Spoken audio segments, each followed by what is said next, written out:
the glamorous life of a thru hiker. I wonder what is going to happen today.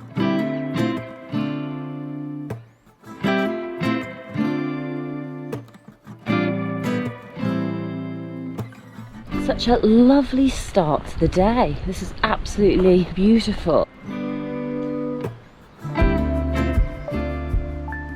The original route will go this way, but there's a bypass. The reason we need to take the bypass is along the original route there's a massive tree which is down, which apparently is, you can't get around it.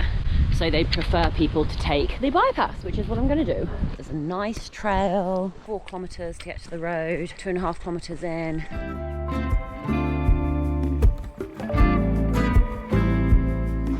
The style, the sophistication, the elegance.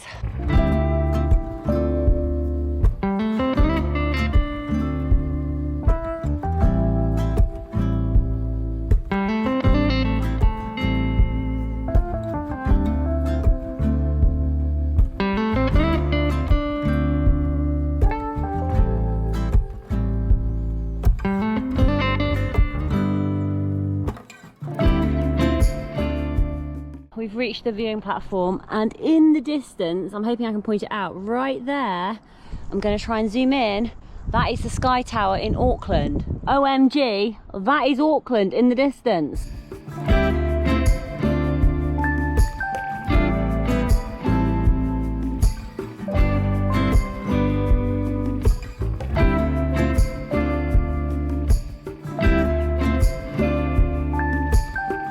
I've done 10.6 kilometers. That's taken a long time.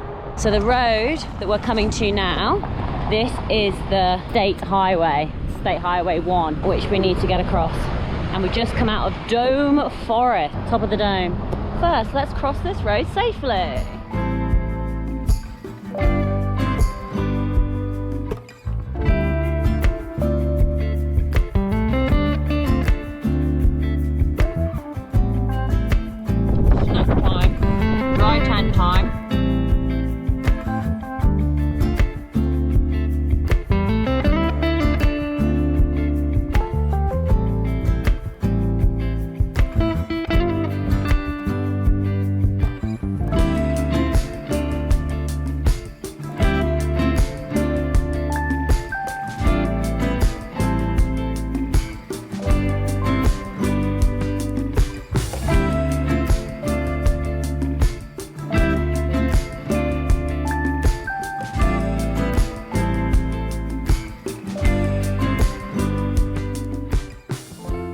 Started to rain.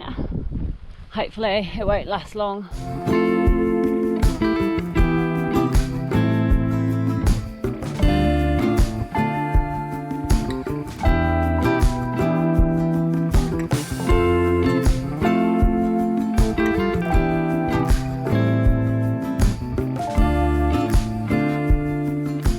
Oh, I hope they've got water. Oh, they've got a big tank. They do have water, just need to treat it, which is fine.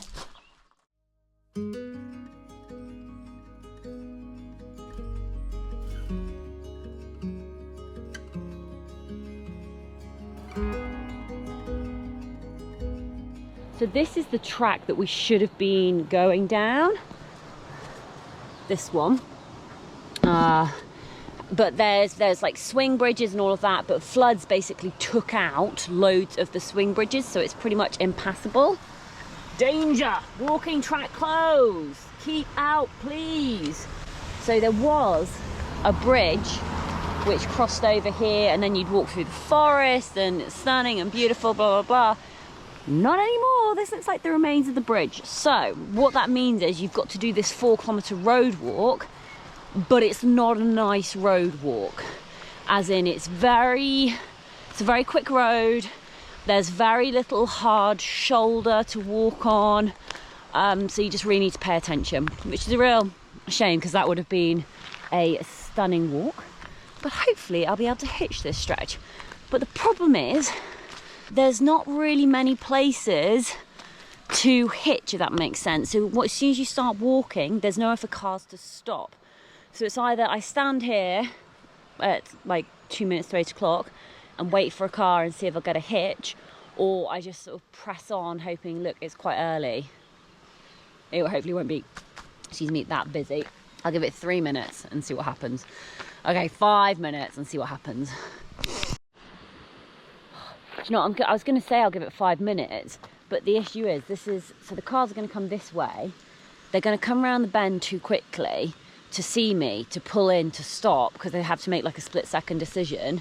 There's not enough time for them to think and process before they carry on going. So it's almost like, do you know what, there's no point in even trying to hitch. Okay, and always walk facing the traffic. The traffic is coming at me this way, so I'll walk on this side of the road. Unless it comes to a bend, then I'll swap over to the other side.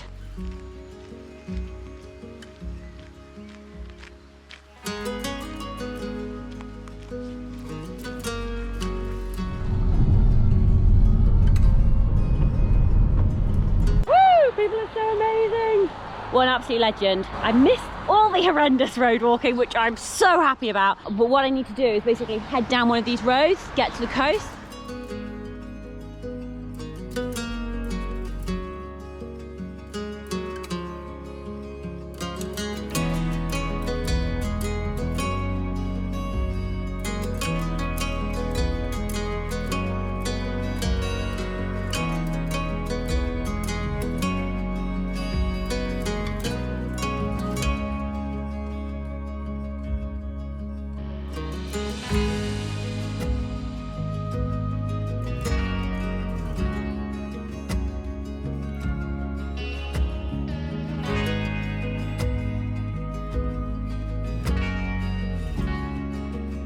Got a 2-kilometre road walk down here, and then we're going to turn left to Spur Road. But Spur Road is apparently a not great road, but it's a good place to hitch to get to Silver Towns, and then we face the issue with the estuary.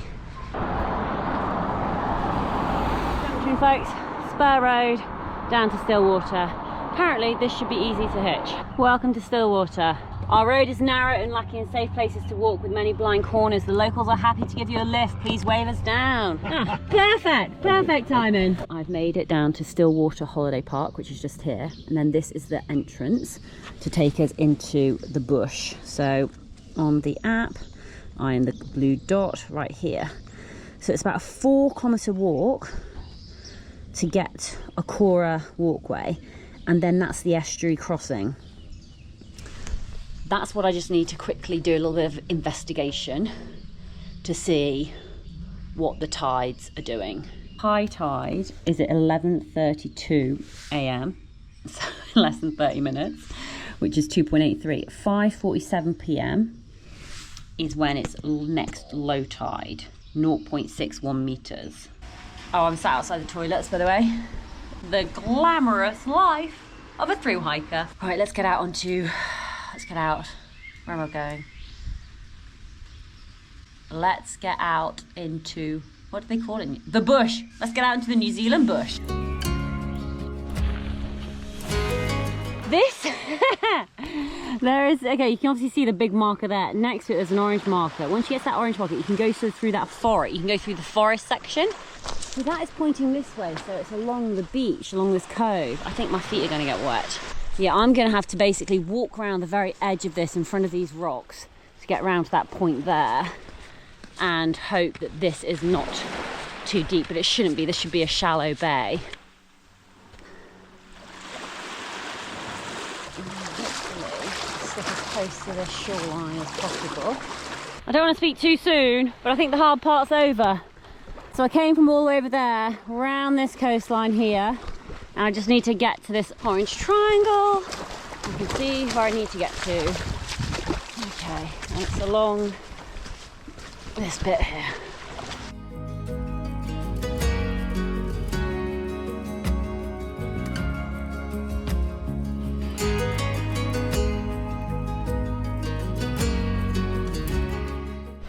So we're currently on the Akora bushwalk. We're going to be heading to this access road, which is 1 hour and 25 minutes, 4.2 kilometers via the overland route. So we're going to head this way across the stream.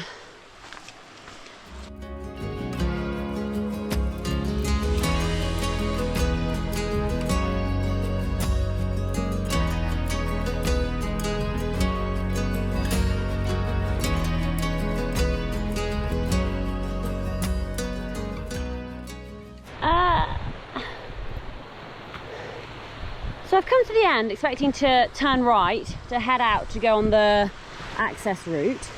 Stop, do not enter. But I'm sure I read in the notes that the Araroa route wasn't affected and that the walkers could still go via that route. Huh. This is annoying. I'm gonna need to do a bit more research, but I can't stand in the rain while I do it. I'm gonna go sit on that bank over there and have a look at my phone. Oh, I don't want to sit here for 5 hours because that's where I need to get to, over there.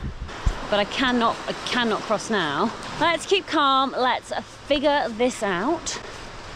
Let's sit on a nice bit of grassy bank.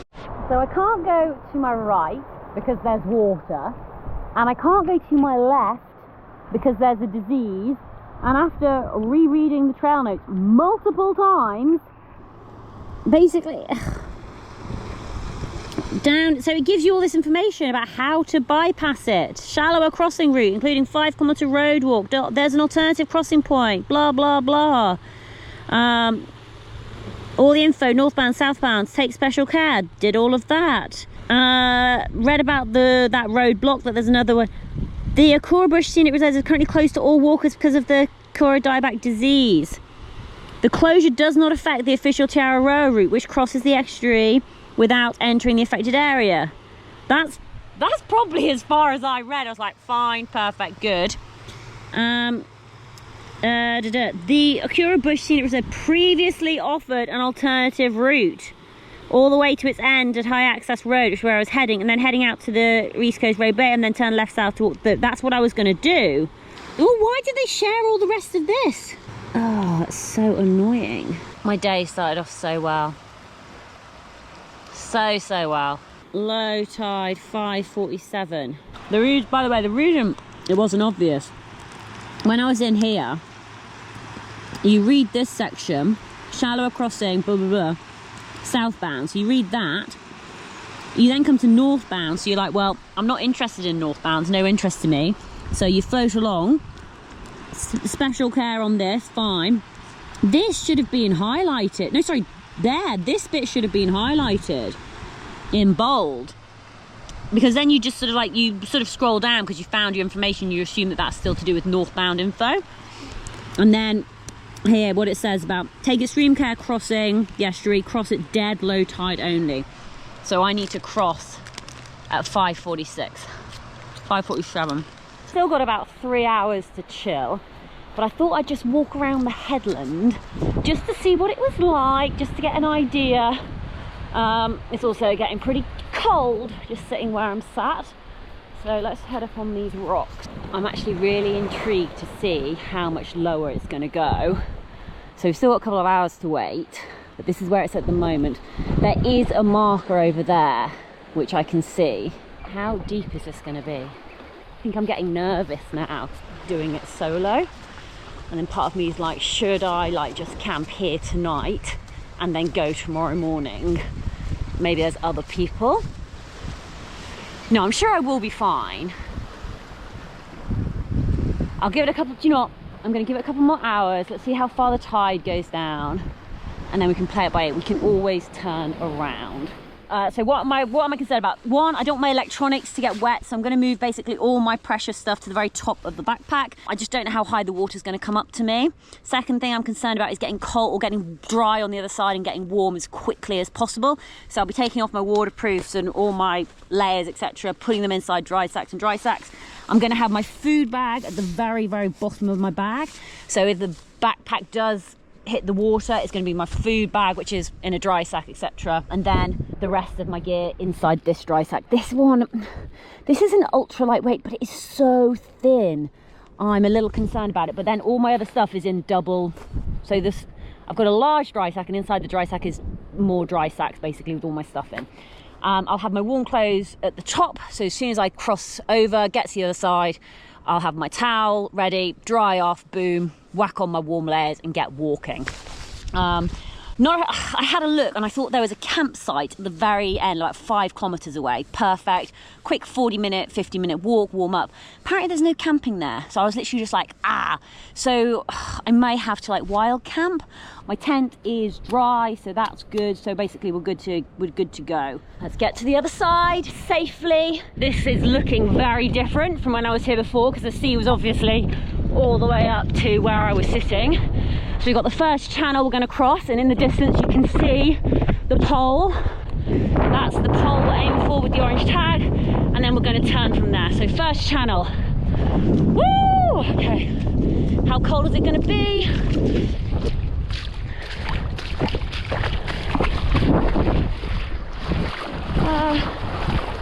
It's actually not too bad, but not too deep so far. First section, good. Let's get to this pole. Ooh, okay, step 1 done. Here's the pole with the Araroa triangle on. Now we've got to get to that side over there.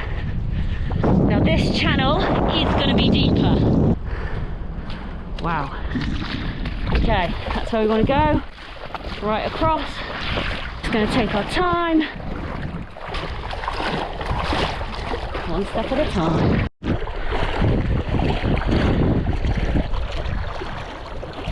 Almost there. 30 more meters. I think I'm through the deepest section. It's hard work wading through water. Oh, team! Yeah. I mean, I shouldn't celebrate yet. Still got to get across this. Okay. First big river crossing done.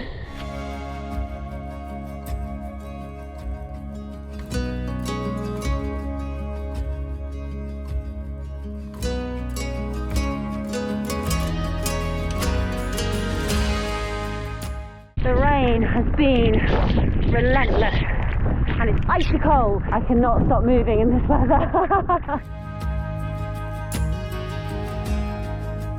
I'm currently in the toilet block. Made myself at home. Jacket, dry sack, bag, phone charging, eating food. Chance I'm eating chocolate. I don't think I'm allowed to camp here, but there's no accommodation in this area. So I'm feeling pretty screwed at the moment. This doesn't shut till 9 o'clock, so I've got 2 hours. Maybe when they close, come and close the toilet block, I can speak to the ranger and just be like, hey, have you got any suggestions? Because I've got nothing. I'm gonna eat food to keep warm and sit here.